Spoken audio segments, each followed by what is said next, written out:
Bonjour et bienvenue dans ce nouvel épisode spécial du podcast de Culture PSG. Nous sommes le jeudi 29 mai. Pour ceux qui ne savent pas, nous sommes donc à 2 jours de la grande finale de Ligue des Champions entre le Paris Saint-Germain et l'Inter Milan qui aura lieu du côté de Munich. Les premiers Parisiens sont déjà là-bas. Peut-être même que des membres de Culture PSG sont en plein transit. En tout cas, nous, on a rendez-vous une nouvelle fois pour une petite preview tactique. On est toujours avec Victor de premièretouche.com. Bonjour Victor, tout va bien? Salut Philo, salut à tous, ça va bien et toi? Très bien, très bien. Le stress commence un peu à monter. Je me disais, mais non, je suis pas stressé. Et en fait, vu ma productivité, je crois que je suis stressé. Ça y est, c'est officiel. On est là donc pour parler une nouvelle fois avec toi plutôt côté adversaire, parce que tu connais très bien Simone Inzaghi, qui est le coach de l'Inter depuis 4 ans. On a fait il y a quelques jours un podcast un peu sur comment il fait fonctionner son équipe d'un point de vue défensif, avec la fameuse hauteur de bloc. D'ailleurs, ça a engendré beaucoup de commentaires où les gens ont du mal à croire que l'Inter va jouer en bloc haut malgré les matchs précédents.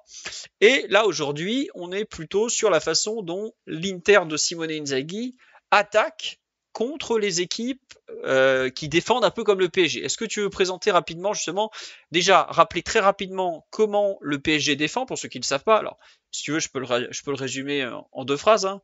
Marquage individuel au milieu de terrain, marquage beaucoup plus zonal, avec un peu d'individuel sur la ligne défensive. C'est ça en résumé, le PSG. En très résumé, bien sûr.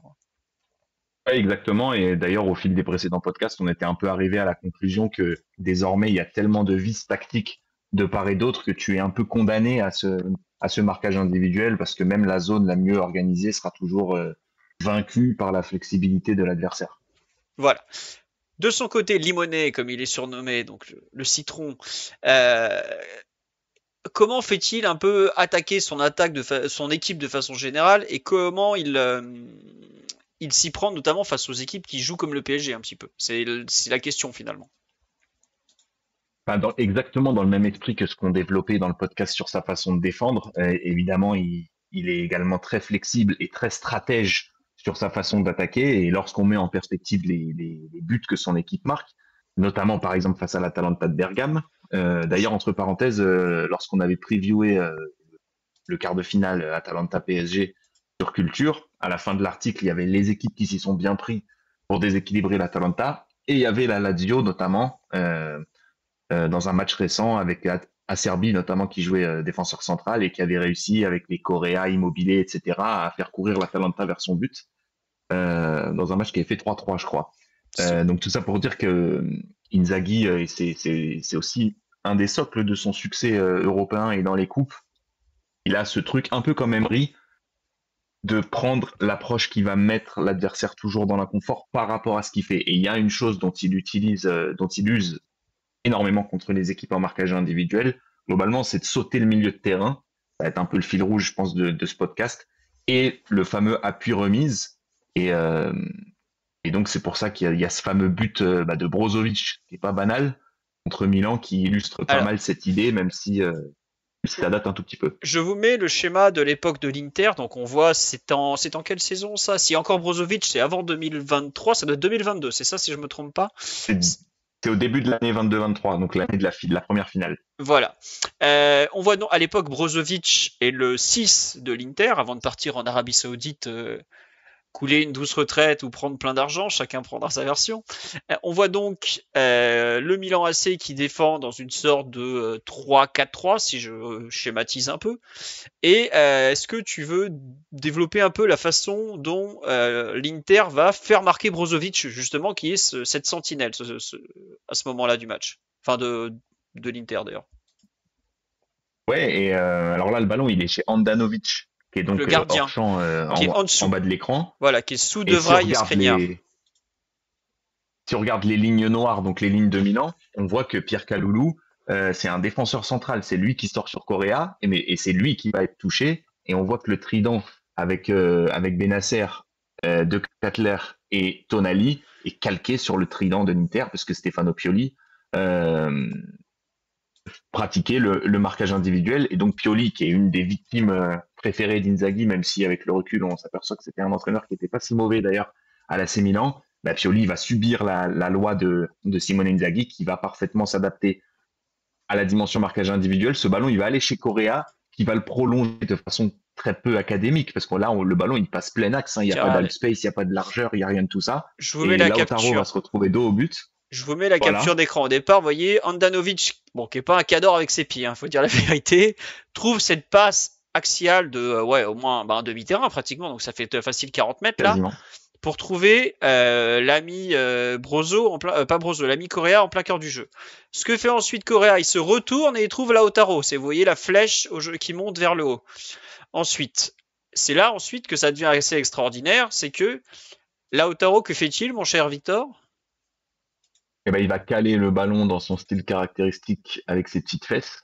Et c'est là où vraiment on entre dans la finesse tactique d'Inzaghi, c'est que sur le moment de la prise à deux, sur le moment où les joueurs qui sont en marquage individuel vont se rapprocher de ceux de Milan, je crois qu'il y a une capture juste avant avec les champs de Vignon, avant d'arriver à ce ballon en profondeur, et ben, il va retarder sa passe en profondeur, il va décaler Correa, et le joueur qui va partir en profondeur, ce qui pourrait sembler complètement absurde d'un point de vue projet de jeu en tant que tel, c'est le 6, et on peut pas dire que ce soit un joueur très rapide, Brozovic, et on voit bien que De Ketelaere est à la plutôt ramasse. De Ketelaere, comme disent nos amis belges, et ben, il va laisser Brozovic aller faire un goal, et c'est normal qu'ils soient un peu surpris, c'est pas son registre, mais ça c'est du Inzaghi tout craché, je te fais jouer dans l'inconfort et je te fais défendre pas comme tu avais prévu, parce que si l'Inter jouait de façon stéréotypée, l'animation défensive de Pioli, qui ressemble beaucoup à celle de Luis Enrique, eh ben, elle aurait fonctionné. Là, je vous ai encadré l'improbable duel avec De Ketelaere qui court derrière Brozovic, savoir le milieu offensif axial milanais qui galope derrière le 6 interiste qui part au but. C'est un but totalement improbable, mais finalement très Inzaghi, à savoir, tu veux jouer avec le marquage individuel, ben ça tu l'avais pas vu venir, et on voit donc à la fin Brozovic qui va quand même jusqu'à la surface pour aligner. Ça doit être Maignan déjà à l'époque dans les buts. Tout à fait. Voilà, c'est un bon exemple de ce que Inzaghi est en mesure de demander à ses joueurs face aux équipes donc qui pratiquent le marquage individuel au milieu de terrain, à savoir faire apparaître ou faire sortir des lignes un joueur que personne n'attendait. C'est un peu ça l'idée finalement. Exactement, et d'ailleurs c'était l'idée qui animait Tuchel avant le match contre Gasperini, et d'ailleurs Gasperini se fait très souvent aligner par Inzaghi qui est très malin, alors que Gasperini face à une équipe stéréotypée, c'est un cauchemar pour l'équipe qui veut jouer un football propre. Mais le football d'Inzaghi n'est pas propre, et c'est sa force. Très bien. Maintenant qu'on a fait un peu cette présentation un peu cliché, un peu rapide, mais c'est normal, on va pas passer 10 jours non plus, c'est un peu comme ça, l'idée principale vous est donnée, à savoir la façon dont Inzaghi va déplacer les choses. Tu veux revenir justement sur, est-ce que tu veux parler du but Atalanta-Inter avec l'appui de Vrij ou pas, ou on passe directement à ce que Arsenal a pu proposer contre le PSG, qui est ma foi assez malin, comme tu me le disais tout à l'heure. Oui, on peut passer directement à Arsenal parce que ce face-à-face qui fait poteau en appui remise de Thuram, c'est exactement la même idée. D'ailleurs, l'Inter s'était imposé 2-0 dans ce match en Serie A qui à l'époque le maintenait en course pour le titre, mais on va donc. Mais juste pour introduire. Vas-y, pardon. Non, je disais, on avait fait un long podcast sur Arsenal PSG le match aller, et on se doutait qu'Arteta allait pas se laisser faire après cette lecture parfaite de Lucho, et ça n'a pas manqué. Arteta a fait un espèce de n'importe quoi bien pensé qui quand même a bien secoué le PSG malgré la qualification dans cette demi-retour. Donc, on est au Parc des Princes, vous voyez la capture, vous reconnaissez le parc, évidemment, les zones techniques immenses et tout ça. Au match aller, Arsenal n'avait pas tout à fait aligné la même équipe puisque il n'avait pas Thomas Partey. On le retrouve là, si vous le cherchez, en central droit, un peu excentré.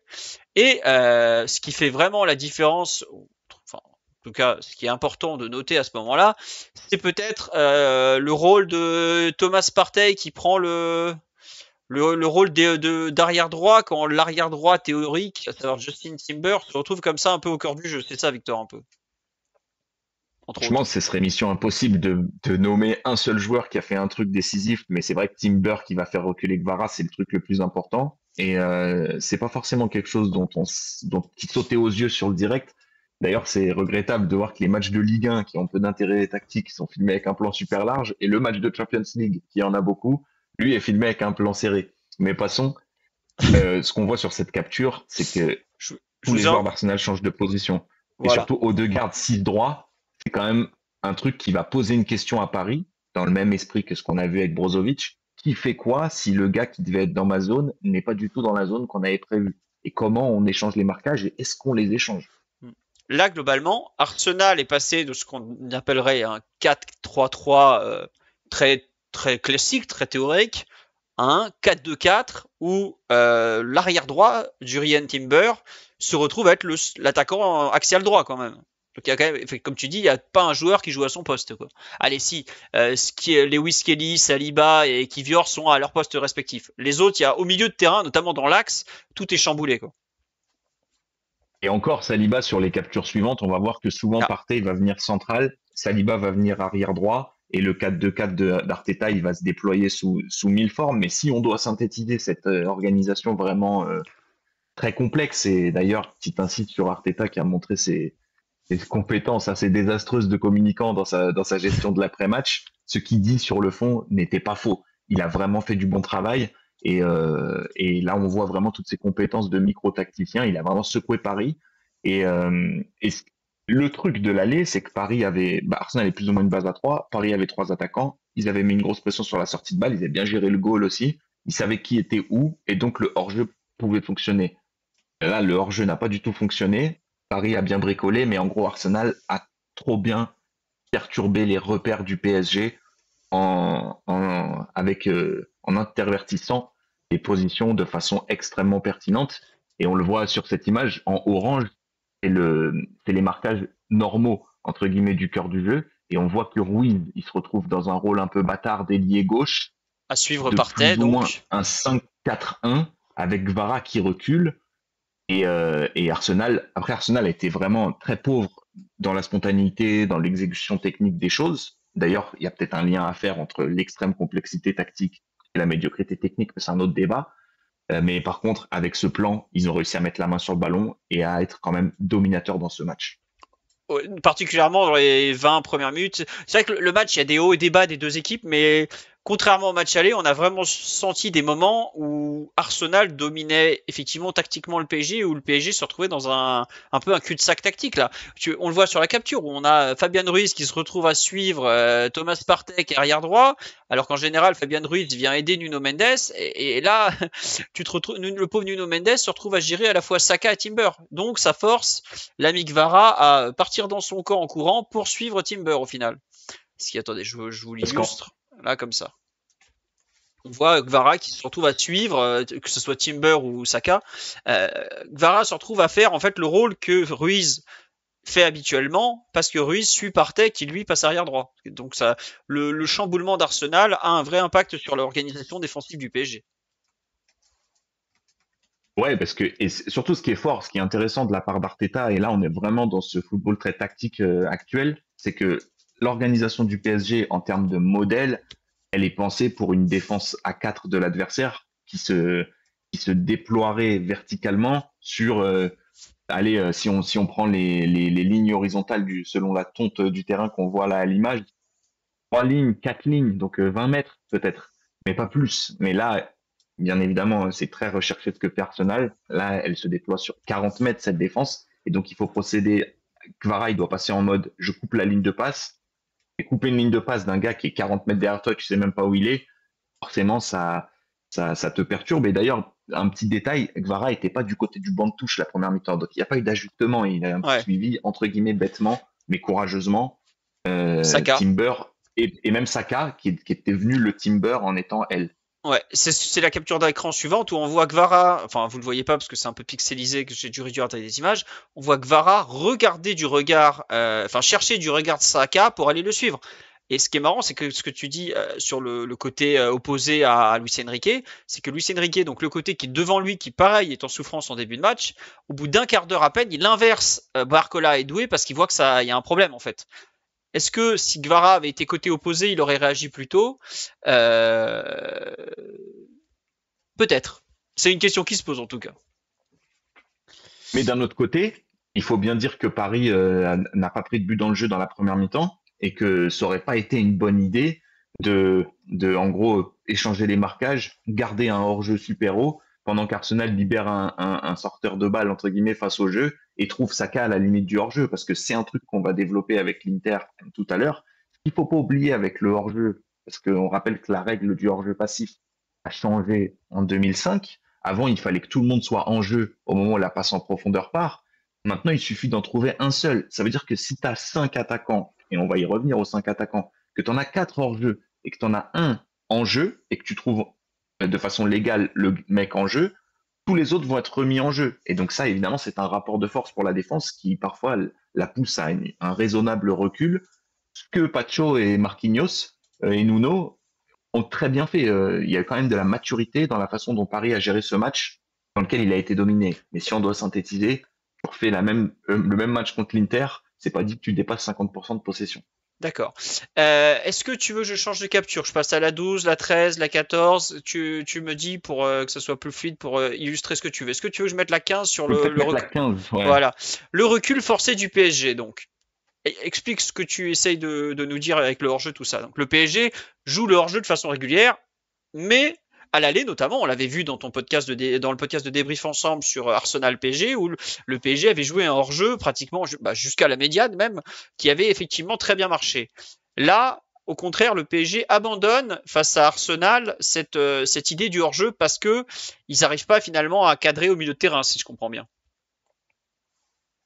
Et pour cause, parce que là, c'est vrai que quand on regarde le placement des Parisiens, c'est quand même assez surréaliste. On a très clairement un 5-4-1 avec Gvara arrière gauche et avec William Saliba en position totalement d'arrière droit, des choses qu'on a déjà vues en première ligue, notamment contre City.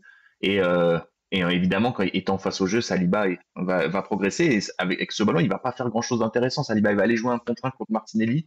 Et il me semble que ça va donner la première touche de Thomas Partey, mais ces actions sont très importantes parce qu'elles vont installer un rapport de force qui va être extrêmement défavorable d'un point de vue territorial pour le PSG. Et derrière, il va y avoir, on le voit dans la capture suivante, dans la 16, il va y avoir un gros coup de chaud avec Odegaard entre les lignes. Je vous ai mis la 14 pour illustrer ce que tu disais sur le 5-4-1 où effectivement on voit que Gvara se retrouve à défendre derrière Vitinha. C'est ce qui est un truc bon, c'est pas en théorie, c'est pas normal en fait. C'est pas logique en tout cas. On passe à la capture 16 pour que tu illustres ce que tu veux dire sur. Attendez, la 16 elle est où? Viens ici la 16. La même chose donc en bloc bas où on a le PSG qui se retrouve un peu Gvara qui fait le latéral gauche et on voit tout le reste de l'équipe. Qu'est-ce que tu essayes de montrer avec cette capture? Ce qui est intéressant, franchement, je dis ça avec beaucoup de prudence parce qu'il y a tellement de complexité dans le plan d'Arteta que ce serait un peu prétentieux de ma part de dire que je peux le restituer intégralement. Mais Oui. ce que je note quand même sur cette écran, c'est quand même la position de Vitinha qui est donc le plus bas du triangle au milieu de terrain côté PSG. J'ai pas écrit son nom. Il est sur Merino parce qu'aussi Arsenal, ils n'ont pas arrêté d'inverser Merino et Declan Rice. Je voulais j'ai l'impression qu'ils essayaient de sortir Vitinha de l'axe et qu'une fois que un joueur l'avait fait sortir, donc Odegaard ou Merino ou Declan Rice, ils attaquaient par l'autre côté. Et là, c'est ce qu'ils vont faire et on se met à la place de Désiré Doué qui est en position d'avancement donc sur cette capture. Qu'est-ce que tu fais? Tu vas sur Odegaard, tu vas sur Saliba parce qu'en théorie, tu es censé gérer Saliba et Kivior et mécaniquement, pour rappeler que le PSG, c'est une équipe très jeune, donc on applique les consignes. On n'est pas en train de désobéir, et ben, il va aller sur Saliba et Odegaard va se promener entre les lignes et se retrouver avec une fenêtre de tir quand même assez exceptionnelle. Et moi, personnellement, c'est un joueur que j'aime beaucoup, il était énorme en 2004. Il faut bien dire qu'Odegaard, sur ce match, ça a été un gros flop individuel. Ah bah oui. Et il avait quand même la fenêtre pour faire beaucoup plus. On va pas dire qu'il a laissé tomber Arteta, mais ouais, si vous regardez là, je vais raisonner logiquement, c'est peut-être lui qui aurait dû prendre plus que le coach. Oui, là on se retrouve. Regardez, à ce niveau-là en Ligue des Champions, on est en demi-finale retour. Enfin, l'espace qu'il a dans les 30 mètres, normalement c'est digne d'une contre-attaque, quoi. C'est pas digne d'une attaque placée. Et ce qu'il en fait, rien du tout de mémoire. Et c'est ça qui est terrible. En Ouais, fait. d'ailleurs, on peut saluer, et d'ailleurs il a fait des gros progrès au fil de l'année 2025, le comportement de Pacho sur cette image, parce que il va être dans cette défense bien mixte, je contrôle la profondeur et au bon moment, je change de direction pour venir faire face au porteur. Pacho va bien le gêner quand même, je trouve, sur cette action. Ouais. Pacho, effectivement, quand tu te rappelles, c'est marrant d'ailleurs que tu parles de Pacho, parce que si on doit faire un parallèle, le match du 1er octobre à Arsenal, Pacho est très fautif sur le premier but. Il gère pas la profondeur, il gère mal la hauteur de ligne et Havertz part dans son dos pour aller marquer. Et là, au contraire, comme tu dis, il gère très bien la course vers le but et il sait ressortir, changer son mode d'intervention au moment qu'il faut. Quelque part, ça montre aussi que le joueur a progressé tout au long de la saison et a grandi tout simplement, ou peut-être aussi s'est adapté au principe de Luis Enrique, aux consignes qu'il a eu ce jour-là, etc., etc., non? Oui, et puis aussi que certainement le staff de Lucho a anticipé les situations d'inconfort qu'ils allaient subir et n'a pas fait preuve d'immaturité avec un hors-jeu suicidaire ou ce genre de choses. Et du coup, ils ont pu certainement mettre en scène les situations défensives un peu extrêmes que le PSG allait avoir à vivre. D'accord. On a vu que effectivement Arsenal a réussi à finalement à attaquer dans une sorte de 4-2-4 et a réussi à, à mettre en place, en fait, à mettre dans des joueurs axiaux dans des situations franchement intéressantes, à l'image de Odegaard. On va repasser sur l'Inter, je suppose, pour évoquer peut-être un match de cette année, l'extraordinaire Inter-Juve du mois de novembre, c'est ça, ou décembre par là. Enfin, il y a eu, Ouais. c'était encore Mota sur le Octobre, banc je de la crois, Juve. octobre ou novembre. Octobre, voilà, bref. Ce jour-là, Limonet et Mota se livrent un duel extraordinaire qui finit à 4-4 sur le terrain. Est-ce que y a un but notamment en particulier dont tu me disais qui est très intéressant par rapport à la façon dont l'Inter et la Juve se sont répondus tactiquement sur cette rencontre. Est-ce que tu veux rapidement dire déjà comment la Juve jouait ce jour-là, comment elle défendait, pour expliquer après ce que l'Inter fait? Oui, bah, il faut savoir que Mota, avant que tout parte un petit peu en sucette, c'est quand même il a fait un super début de saison. D'ailleurs, on va suivre son évolution en tant qu'entraîneur parce que le lien qu'il a avec le PSG, ça pourrait un jour être un candidat pour le banc. Ah oui, Euh, totalement. et toujours est-il que la Juve avait commencé avec 6 matchs sans prendre de but, ce qui est quand même assez remarquable. Et Mota, d'un point de vue défensif, ce qu'il fait, c'est assez proche de ce que fait Luis Enrique dans la tendance actuelle, mixte, marquage individuel et un bloc qui essaye d'être court. Et donc, bah, naturellement, on va avoir un rapport de Tiens, force regardez. qui va être un petit peu le même qu'entre Arsenal et le PSG. C'est ce qui me fait penser que l'Inter va attaquer Regardez. comme Je, il a attaqué dans ce match-là. je vous ai illustré le bloc assez court. On voit qu'il y a deux bandes et demie de terrain, donc 25 mètres entre le défenseur central le plus bas c'était peut-être pas Bremer, je sais plus lequel c'est, qui c'est, peut-être Gatti, et l'avancante qui est Vlahovic, si je me trompe pas. C'est quand même assez court, 25 Et, mètres. Hein. Voilà. Qu'est-ce que tu veux donc de ton côté expliquer sur comment l'Inter s'y est pris pour faire sauter ce bloc turinois? bah, si on doit être vraiment synthétique et faire preuve de bon sens, si l'idée de la Juve, donc la Juve, on va dire que c'est Paris, c'est quel que soit le joueur que tu vas aller chercher au cœur du jeu, on va te le marquer individuellement. Et ben moi, je vais jouer sans milieu de terrain.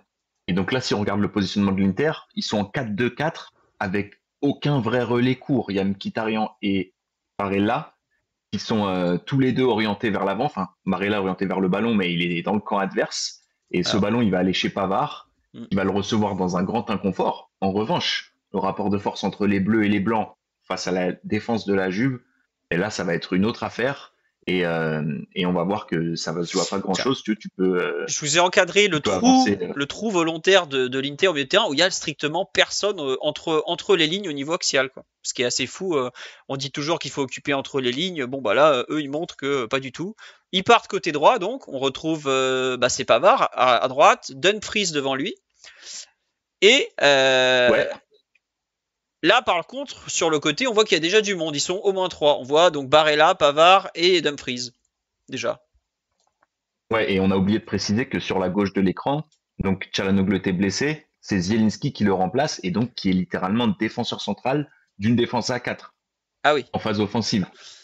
Ouais, Avec les chaussures rouges, je crois, sur la ouais, gauche, tout c'est à le gauche. Polonais Ah Zielinski mince, qui. ouais, c'est bon, vous voyez, excusez-moi, je pensais que vous voyez pas, mais si, vous voyez. Zelensky est juste là, ouais.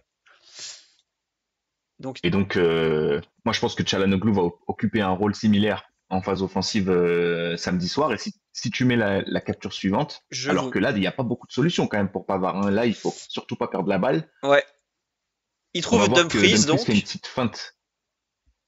On voit que Dumfries fait une petite feinte de corps. Et en fait, la défense de la Juve, elle est tout le temps en alerte par rapport à la profondeur. C'est la profondeur qui va être au service de la progression par le jeu court et pas l'inverse.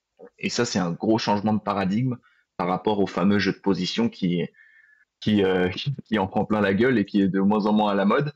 Sauf que Dumfries, là, il va jouer sur cette peur qu'il génère. Et finalement, il va rejouer vers l'arrière. Vers Et Barella. Barella qui est venu se mettre sur le côté. Et là, c'est le no man's land intégral au milieu de terrain. Bah, Et effectivement, ben, là, il on va voit un jouer énorme une trou. touche Ouais, attendez, vers Pavard. Attendez, je vous remets la capture finale. Vous voyez où est le ballon actuellement. Et on passe à la capture 22. Hop là, il joue vite vers l'avant. Et l'ami Pavard se retrouve soudainement lancé vers le but, si je ne me trompe pas.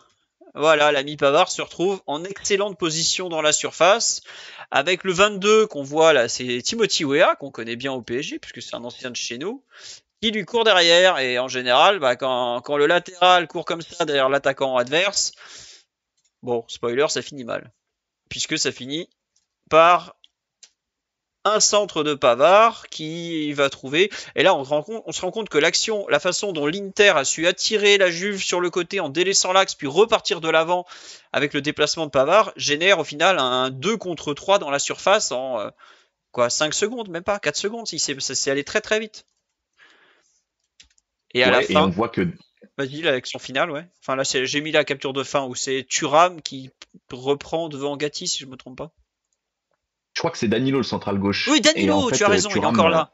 Ouais, Thuram va toucher ce ballon en premier, va avoir penalty. Mais si tu veux bien remettre 2 captures en arrière Il n'y a pas de souci. pour faire un lien avec le PSG, Je te parce fais qu'on a ça. parlé de Pacho et on a parlé des difficultés qu'il a connues légitimement face au jeu de position très dynamique d'Arsenal au mois d'octobre, qui était superbe, hein, il faut bien le dire.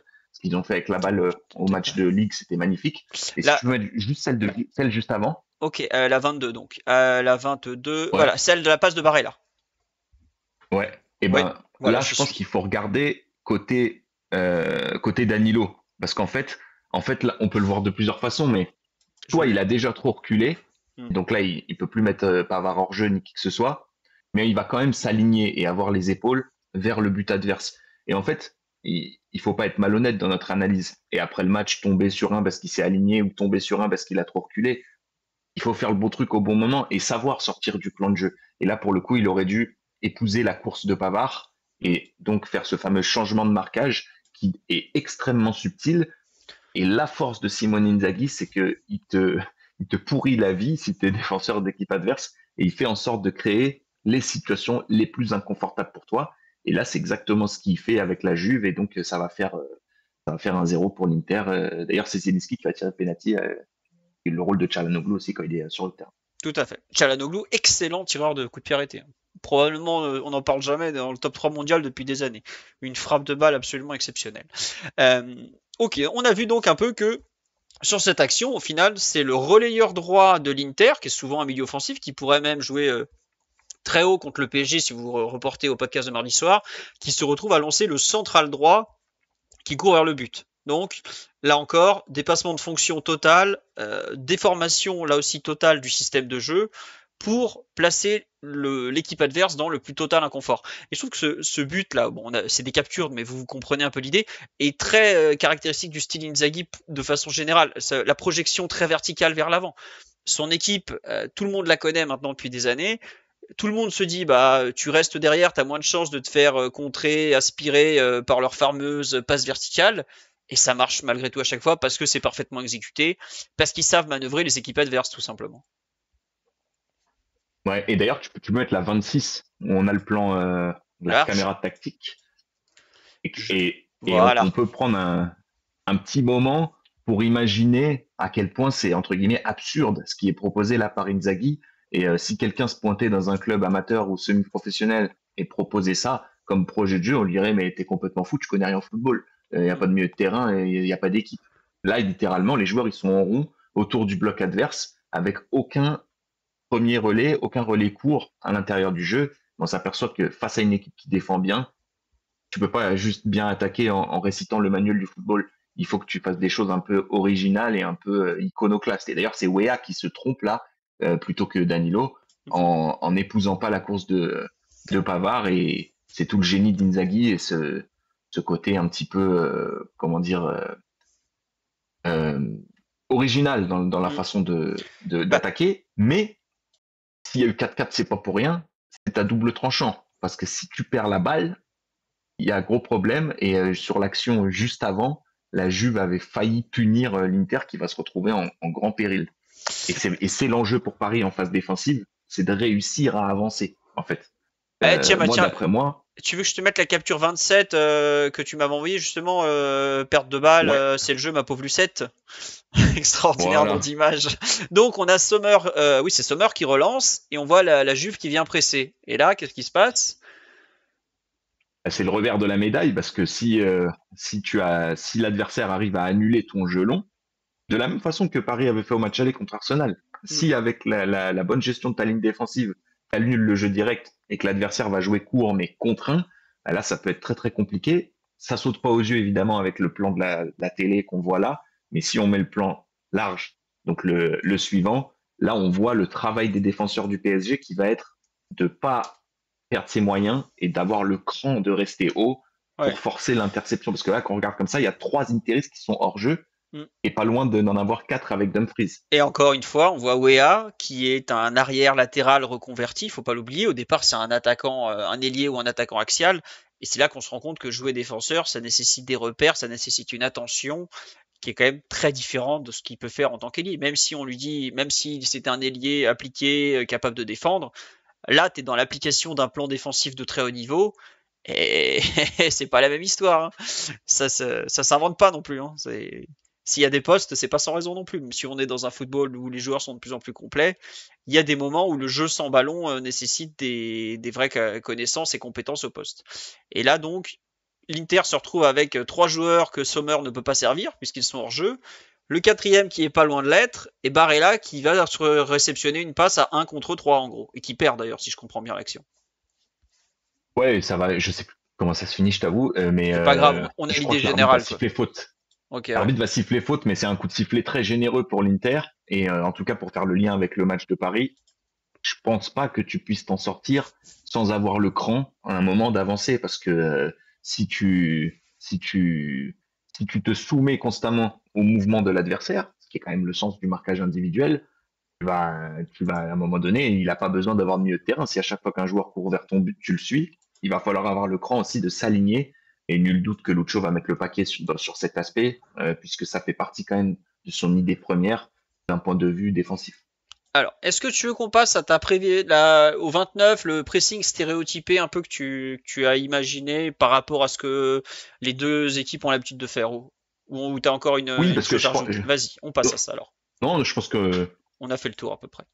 Alors, on Ouais. est donc sur les compos probables du moment avec donc Pavard central droit côté Inter et t'as mis Barcola à gauche, Vara à droite. Après, que ce soit Barcola, Vara ou Doué, les attaquants parisiens joueront plus ou moins de la même façon.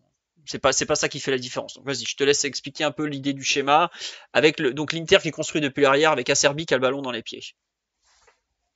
On va dire que là, c'est Inzaghi Ball 101. D'ailleurs, c'est intéressant de voir qu'au fil du temps, avec à la Lazio, puis le début de l'Inter, puis après 2023, où d'ailleurs, parenthèse, l'Inter est un petit peu lisible défensivement pour Manchester City, Inzaghi est devenu de moins en moins prévisible. Il est devenu de plus en plus liquide, de plus en plus bordélique, de plus en plus n'importe quoi. Mais pour pas m'égarer, là, c'est l'Inter qui attaque normalement, on va dire, qui donne des repères clairs aux Parisiens avec juste Bastoni un peu plus haut. Si tel est le cas, les 3 attaquants vont être sur les 3 défenseurs. Fabian, Logique. dans son rôle caractéristique, plutôt sur la gauche, plutôt plus haut.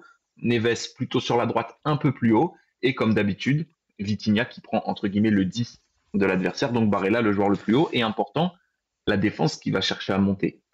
Ça, c'est ce que Paris, enfin, ils vont pas l'attendre parce qu'ils sont pas bêtes, ils savent que l'Inter va bouger dans tous les sens. Mais si l'Inter venait à jouer sans originalité, Ce c'est serait comme ça que ça. Paris défendrait. Mm. Et ce serait, à défaut d'être facile, ce serait bien balisé comme chemin et la défense pourrait avancer et mettre pourquoi pas les 2 attaquants hors jeu. Mhm. Donc ça, c'est la Et théorie, ce qui n'arrivera pas. Donc préparez-vous, c'est ce qui je n'arrivera pas. pense, ouais. Ça serait très surprenant, on va dire. Arrive donc le schéma à 30, j'imagine. Quel schéma tu veux préparer maintenant? Le 4-0-2-4 de Euh, l'Inter contre la Juve? ouais, tu peux passer direct au. En Enfin, pas que non. Excuse-moi, j'ai un petit moment de flottement. Tu peux mettre le suivant, ouais, le 30. Voilà, Parce qu'il faut qu'on parle de la Juve pour. d'accord. Là, c'est l'Inter contre la Juve. On revient au match précédent où on a vu l'illustration du but. Et donc, l'Inter joue finalement avec le ballon en 4-0. Donc, on voit qu'il n'y a personne là. 2-4 en fait. Avec les deux relayeurs au cœur du jeu. La sentinelle Zielinski qui est descendu d'un cran. Et on a une façon d'attaquer assez particulière où. Je te laisse décrire, c'est toi le spécialiste. Non, mais c'est quand même un truc de fou d'attaquer en 4-0-2-4. Certains entraîneurs qui, sans le crédit d'Inzaghi, passeraient pour des dingues ou des incompétents de jouer comme ça. Comme quoi, il n'y a pas de vérité absolue dans le foot, il n'y a que la vérité relative par rapport au contexte et à ce que te propose l'adversaire. Et ce qui va être intéressant sur cette action, qui va être négative pour l'Inter, c'est que donc là, le joueur qu'on voit en position d'attaquant axial gauche du côté de la Juve, je crois qu'il est identifié sur la capture suivante, c'est Fagioli. Il jouait donc le rôle de Fabian Ruiz. Je vous mets la capture suivante qui est effectivement où tous les noms sont identifiés. Non, à ce moment-là, oui, Fagioli, le MOC, Ouais, voilà, c'est ça, qui va vers Zielinski. Voilà, et donc là, c'est lui dont on parle. Il monte d'un cran et il met la bonne dose de zone, parce que si on devait résumer ce que c'est défendre en zone, c'est défendre par rapport à la position de la balle et protéger ta cage. Il va se référer à la balle. Et avec beaucoup de maturité, il va laisser le milieu relayeur gauche, donc Locatelli, récupérer son joueur à lui. Mais tout ça, ça nécessite une certaine coordination et derrière l'Inter va se faire enfermer sur le côté. Qu'est-ce qu'ils vont faire l'Inter contre Paris? Selon toute vraisemblance, ils vont faire en sorte de préparer des schémas qui empêchent les Parisiens de changer les marquages confortablement. Un objectif de jeu qui a quand même été accompli par Mikel Arteta et certainement pas au hasard. Oui. Tu veux que je passe à la capture 4-1-5 ou pas? Ouais, bon, on peut enchaîner, mais du coup, en gardant en tête cette idée de n'importe quoi, mais organisé. Pas pour rien. Ouais. Au bout d'un moment, l'Inter passe dans une sorte de 4-1-5 où on a donc le seul Mkhitaryan, donc Zelinski fait toujours la sentinelle, et on a Mkhitaryan qui vient se mettre finalement au milieu. Je voulais encadrer le bon Mkhitaryan, le francophone. Et l'Inter se retrouve au final avec deux ailiers qui sont les deux pistons Di Marco et Dumfries. Pavard qui vient attaquer la ligne au niveau de Weah, exactement comme sur le but de tout à l'heure, et le duo d'attaque habituel qui crée des 2 contre 2 dans l'axe, à savoir Lautaro et Marcus Thuram. Qu'est-ce qui est intéressant là-dedans, quel est un peu le rôle de Mkhitaryan quand l'Inter se met à jouer comme ça? Alors ça, c'est une autre action pour le coup qui va faire but pour l'Inter. Encore une fois, je prends un petit moment pour qu'on réalise bien ce qu'on a sous les yeux, ce qui est quand même tout à fait surréaliste d'attaquer de la sorte. Et en fait, ce qui est intéressant, c'est ce qui se passe de l'autre côté du terrain. C'est qu'on voit qu'il y a appel de Lautaro, appel de Thuram, appel de Pavard, appel de Dumfries. Et je pense ça vaut le coup de le rappeler. Il suffit d'en trouver un seul en jeu. Donc même si tu fais un hors-jeu pas mal, à partir du moment où il y a des joueurs de très très haut niveau en face, il suffit d'en trouver un seul en jeu. Et du coup, la capture suivante, c'est hors-jeu fictif de la Juve qui pourrait être mise en place ou comme font certaines équipes. On voit Dunkerque en Ligue 2 par exemple qui s'en sert beaucoup. Attends. Donc je mets la 33 si j'ai bien compris. Excusez-moi, ce que Ouais. une personne ne comprenait pas où était la sentinelle, mais en fait la sentinelle est partie en défense centrale. La sentinelle du milieu est devenue le joueur le plus défensif. Donc là je suis sur la capture 33, c'est De Vrij qui a le ballon. Et c'est intéressant que quelqu'un pose la question parce que justement, il n'y en a pas de sentinelle. Et du coup, il n'y a pas de repère. Et là, si on regarde cette capture-là, donc là, c'est, comme vous le voyez, avec des effets spéciaux de haut niveau, un montage. Il y a 3 joueurs hors jeu, mais les joueurs où il y a écrit onside en vert en dessous, évidemment, ils sont en jeu. Et encore une fois, il suffit d'en trouver un seul. Et c'est la raison pour laquelle Pierre Kaloulou et ses copains, ils vont céder, ils vont reculer. Et l'espace, plutôt que d'être trouvé dans le dos, va être trouvé devant la défense, entre les lignes. Encore une fois, dans des conditions extrêmement précaires, mais dans des conditions qui sont cohérentes par rapport à l'analyse que Inzaghi fait de l'adversaire. D'accord. Oui, justement, pour sortir du fameux marquage individuel de l'adversaire. Attends, ils reculent, ils vont payer. C'était là. Voilà, c'est celle-là. Et donc, 36. ok, Il y a Pavard qui va mettre remise. D'accord, attends, je vous mets donc la 36 pour illustrer ce que Victor, voilà. Effectivement, Pavard donc est trouvé, il remet plein axe, c'est ça? Ouais, avec un angle à 90 degrés. Donc, encore une fois, on est vraiment dans le blasphème positionnel. Il n'y a pas d'orientation de trois quarts, il n'y a pas d'angle, entre guillemets, facile, mais c'est la qualité technique de Pavard et la souplesse de sa cheville qui va faire que ça passe. Et que dire de l'enchaînement de Mkhitaryan derrière qui va profiter un peu que Lautaro va venir mobiliser le Locatelli, il me semble, ou McKennie. Il va crocheter, il va frapper en déséquilibre du gauche. Donc, c'est un football très tactique, mais qui est basé sur la qualité des joueurs pour aller chercher des schémas un petit peu iconoclastes. Et pour ceux qui se souviennent, exactement dans le même esprit que ce que fait Emery avec ses Francisco Klein, ses Tielemans, etc. Des schémas tarabiscotés, mais pour aller chercher L'erreur la marge adverse. fine ou le schéma de l'adversaire 1.0 n'est pas dans le confort. D'accord. Tiens, une question intéressante sur la me dit, mais c'est pas un peu kamikaze qu'on a des défenseurs centraux comme l'Inter qui sont pas hyper rapides, notamment à Serbie, De Vrij et tout. Euh, Évidemment que si. D'où le 4-4 lors de ce match-là et d'où le fait que l'Inter prend des buts malgré tout, non? Et tout à fait. Et on peut faire le lien d'ailleurs avec les énormes coups de chaud qu'a subi Arsenal en transition défensive, même en première mi-temps, dont on n'a pas parlé, mais bon, qui sont aussi le fait de très mauvaises passes, notamment, je crois, la passe de Saliba sur Ouais. l'action qui va donner une frappe de Doué. Donc oui, c'est très risqué. Mais par contre, ce qu'il faut bien garder en tête d'un point de vue logique, c'est que la transition défensive, ça dépend aussi de où tu perds la balle. Si Mhm. tu joues en 4-0-6, sans milieu de terrain, mais que tu n'envoies que des ballons longs, le match il va être un peu dégueulasse au visionnage. Mais toi, d'un point de vue stratégique, tu donnes rien à l'adversaire. Et Mhm. l'Inter, c'est ça aussi leur jeu, c'est de ne pas perdre le ballon dans des zones dangereuses. Et de pas hésiter à jouer mi-long, parce qu'ils ont je pense qu'en termes de passe mi-long, ça doit être l'équipe qui en fait le plus en Europe, hein. C'est leur principe de jeu. Euh, L'adversaire ne récupère pas forcément avec le ballon dans les pieds. Un exemple que je vais vous donner qui est très simple. Samedi dernier, en finale de Coupe de France, Cédric Kipré se fait prendre le ballon dans les pieds à 30 mètres de son but par Hakimi et Ruiz qui ensuite ont plus qu'à faire la passe. Quand l'Inter joue mi-long, tu récupères le ballon, tu as déjà un contrôle de balle forcément à faire. Donc tu perds du temps. Ensuite, tu es loin du but, puisque par définition, si l'Inter a joué mi-long, c'est qu'ils sont pas à proximité de leur but. Donc là encore, tu as du terrain pour aller vers le but adverse. Et ça rajoute encore du temps pour te réorganiser. Et de par leur expérience, de par l'élaboration de leur modèle de jeu, le fait que c'est une équipe comment dire, très expérimentée, très huilée, bah, ils en perdent pas tant que ça des ballons. Donc forcément, tu perds moins de temps. Et les passes les plus dangereuses, ils vont pas forcément non plus les faire dans l'axe où ils savent qu'ils peuvent se faire contrer encore plus. Et c'est pas ils occupent beaucoup les demi-espaces avec Barella, l'aile avec Dumfries ou avec Di Marco, ce genre d'endroit où ils savent où ils peuvent perdre le ballon, comme tu disais, Victor. C'est pas un jeu, ils laissent très peu de place au hasard globalement. Et pour compléter ce que tu dis, dans ce jeu mi-long ou long, si tu n'as choisi de ne pas les mettre hors jeu, on va pas dire que tu as déjà perdu, mais tu es déjà sur le mauvais chemin parce que tu n'as pas mis le porteur en crise de temps et de fait, tu installes l'Inter dans une certaine domination territoriale. Aussi. Je te propose d'avancer jusqu'à la capture possible 4-1-5, la 38. Exemple de 4-1-5 que le Ouais, PSG pourrait jouer. Non, ça te va? ouais, ouais, tout à fait, ouais. Voilà. Donc, on est en. Ah, attendez, j'ai perdu la capture. On voit donc le PSG s'il devait un peu s'adapter, c'est ça, à l'Inter qui attaque en 4-1-5 comme l'Inter l'avait fait contre la Juve, si je dois résumer.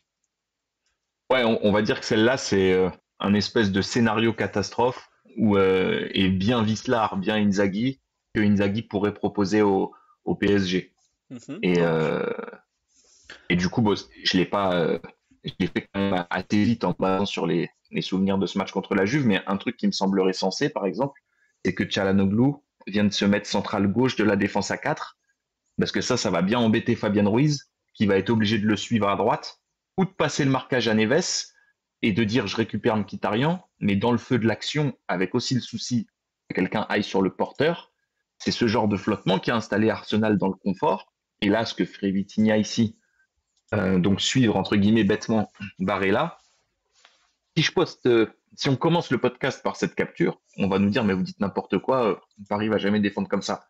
Mais avec tous les éléments qu'on a alignés, ça me semble tout à fait crédible quand on met en perspective ce qu'on a vu contre Arsenal au match retour, et ce qu'on a vu de l'Inter face à la Juve. Ça, c'est totalement le genre de plan vicieux que l'Inter pourrait proposer au PSG, en sachant que là, si Acerbi est face au jeu, sur la ligne d'attaque, Dumfries, Barella, Thuram, Lautaro, là, il y en a un paquet qui sont hors jeu, mais par exemple, là, ils sont plus ou moins tous hors jeu, sauf Dumfries. Si c'est Dumfries qui est trouvé dos, l'action Attention aux continue. autres. Ouais, les autres, et si Dumfries est trouvé dans le dos et centre, il a 4 mecs au cœur de la surface qui sont prêts à couper, hein. Et c'est là que justement que tu es en grand danger, parce que quand tu dois défendre un centre en courant vers ton but, tu as non seulement les 4 mecs qui sont dangereux, mais toi-même tu es dangereux pour ta propre équipe avec le risque du contre son camp. On sait que ça arrive. Le mythique Fernando Marsal, lors d'un PSG-OL, a bonifié un centre de Julian Draxler pour des générations qui s'en rappelleront encore. Voilà un exemple. Juste la dernière, tu veux mettre exemple de pressing parisien qui pourrait marcher en revanche, ce que tu disais. Où là, bah effectivement, on joue le hors-jeu, on le tient, on pose les baloches et on remonte la ligne. Exactement, et du coup, c'est un peu l'idée de cette preview.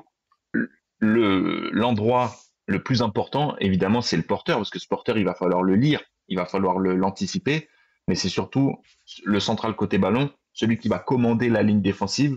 Il faudra qu'il ait le cran et le courage d'initier la montée de la ligne pour mettre les solutions les plus évidentes hors jeu et surtout pousser à la passe en retrait et sortir de façon convenable. Parce que là, la prise d'initiative que João Neves aurait sur cette action, c'est la prise d'initiative de Fagioli tout à l'heure.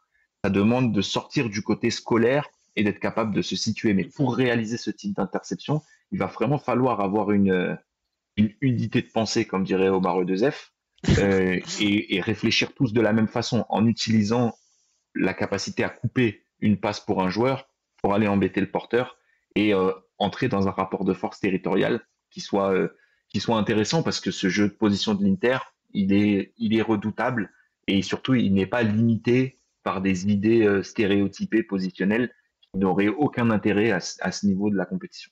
Oui, on est sur un jeu de position très différent de l'école espagnole, redoublement de passe, tout ça, mais ils arrivent à manipuler très bien l'équipe adverse en fait, et à créer cette incertitude et à créer des erreurs. Et quelque part, c'est là où le PSG doit penser ensemble sur comment on réagit à telle ou telle situation. Et c'est là où bah, des joueurs comme Barella, Mkhitaryan, Çalhanoğlu, qui sont très expérimentés, très malins, sont particulièrement durs à lire. Après, on pourrait parler des deux latéraux qui sont à la fois ailier et arrière. Il y a beaucoup de choses, mais c'est aussi dans ce genre d'animation que tu te rends compte que Pavard, pour eux, est peut-être un joueur plus clé qu'on ne l'imagine par rapport à un Bissek, par exemple. Non? Ah ouais, parce que Pavard, il peut jouer carrément ailier intérieur droit, milieu offensif, défenseur central. Et Mhm. encore, on aurait pu parler de ce que l'Inter a fait contre le Bayern de compagnie, qui défend un peu comme Paris. Ils ont joué, et d'ailleurs, ils ont fait ça contre l'Atlético. Ça paraît complètement dingue quand on le dit. Ils ont joué en 4-4-2 en losange, mais jamais avec les mêmes joueurs dans les mêmes zones. Et c'était un losange un peu bizarre, avec deux attaquants et un ailier côté ballon, un peu comme les formations trafiquées de PES à l'époque de la PlayStation 2 qui peut sembler complètement absurde, mais à ce niveau-là, avec les possibilités techniques de ces joueurs-là, et compte tenu de ce qu'ils savent de l'adversaire, bah, ça marche. Et quand on voit les buts que marque l'Inter, c'est sale. C'est à pure remise, c'est sur des petits périmètres. Et la règle élémentaire du jeu de position, ne pas se situer sur les mêmes lignes horizontales, ne pas se situer sur les mêmes lignes verticales, c'est une règle qui bafoue pour le plus grand inconfort de l'adversaire et pour leur inconfort à eux quand l'adversaire arrive à raccourcir son bloc pour générer les interceptions qui font mal. Donc ce sera aussi vraiment un enjeu pour Paris pour aller être dominant dans ce match et surtout, quel que soit le visage du match, que ce soit 0-0 ou 4-4. D'accord. Très bien. Est-ce que tu veux rajouter quelque chose rapidement sur un peu cette preview Moi, je vais poser une question pour finir. À quel point tu penses que dans l'esprit de Luis Enrique, c'est un problème Enfin, comment il anticipe ce genre de choses justement? Il regarde ce que les autres ont fait, il imagine une solution. Comment tu ressens ça en fait en tant qu'observateur externe parce que toi, tu as vu des dizaines de matchs, tu as étudié la chose, mais eux, ils en ont bouffé des quantités pas possibles également des matchs, quoi. Attends, c'est quelque chose, toi qui regardes beaucoup de matchs et Oui. beaucoup de conférences de presse, Ouais. l'entraîneur, il dit la vérité peut-être 10% du temps en conférence de presse. Et Mais encore. quand il dit la vérité, il y a toujours un petit indice qui t'indique qu'il l'a dit vraiment, si tu vois ce que je veux dire. Totalement. Et Un bout de lors de la phrase. première conférence de presse, ouais, un petit truc, une expression du visage ou une façon de hiérarchiser les éléments dans une accumulation, par exemple. Et lors de la conférence de presse de présentation de Lucho, il parle de son staff.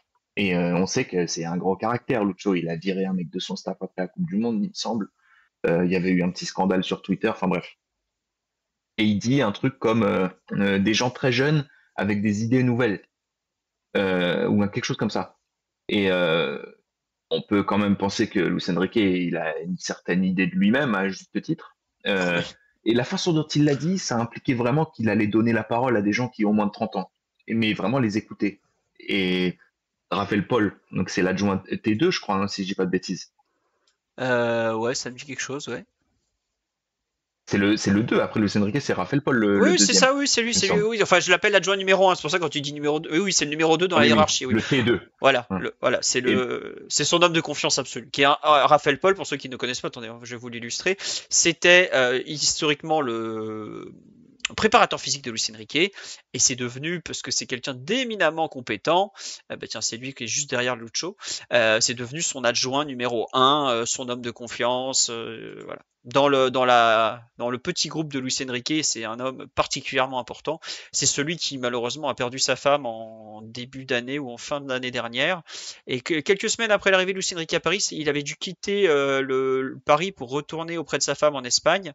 Il a été un an et quelques à distance et depuis le décès malheureux de sa femme d'une longue maladie, il est revenu avec le PSG. Et bizarrement, le PSG va mieux depuis que Raphaël Paul est là au quotidien. Je sais pas si vous avez remarqué. Après, je dis pas que c'est forcément lié, mais je pense que l'influence qu'il a sur Luis Enrique est très bénéfique et très positive. Voilà, c'est une petite digression, je t'en prie, tu peux continuer.